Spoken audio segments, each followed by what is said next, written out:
If ChatGPT is showing error 500, don't panic. This usually means the server is having a temporary issue, and in many cases, it can be fixed in just a minute or two. In this video, I'll show you the fastest ways to fix ChatGPT error 500 step by step, so you can get back to chatting without wasting time. If this tutorial helps you out, make sure to hit like and subscribe for more quick tech fixes. First, and this is the most important fix, wait a moment and try again. A 500 error is often a server-side problem, which means the issue is not always on your end. Wait 1 to 5 minutes, then try sending your message again. In a lot of cases, that alone is enough. You can even think of it this way: server issues usually resolve quickly. Next, refresh the page. On a Windows computer, press Ctrl and R to reload ChatGPT. On a Mac, you can use the refresh button in your browser. Refreshing can clear temporary loading problems and reconnect the session properly. After the page reloads, try your prompt again and see if the error is gone. If that does not work, click Regenerate or Send again. Sometimes the message itself did not go through properly, and resending the same request can fix it immediately. If you are using a generated response, click Regenerate and let ChatGPT try again.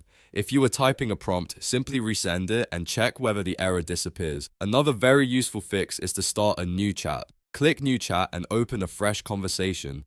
Old sessions can sometimes get stuck or corrupted, especially if the thread is long or has been running for a while. Starting a new chat gives you a clean session and can often bypass the error completely. If your prompt is very large, shorten it. Long or complicated prompts can sometimes trigger errors if the system is under load.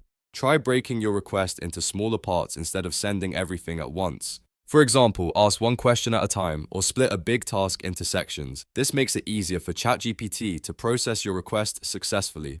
Now check your internet connection. A weak or unstable connection can also cause loading failures that look like a ChatGPT server problem. Try switching from Wi-Fi to hotspot or from hotspot back to Wi-Fi. If needed, restart your router and then reload ChatGPT again. A stable connection can make a big difference. Another thing to try is disabling your VPN. VPNs can sometimes create unstable routing or trigger connection issues, especially if the server path is overloaded. Turn off your VPN temporarily, refresh ChatGPT, and test again. If the error goes away, the VPN was likely part of the problem. So to recap, wait and try again, refresh the page, resend the message, start a new chat, shorten your prompt, check your internet, and disable your VPN if needed. Those are the quickest and most effective ways to fix ChatGPT error 500. If this video helped, please give it a like and subscribe for more simple troubleshooting guides just like this. Thanks for watching, and I'll see you in the next one.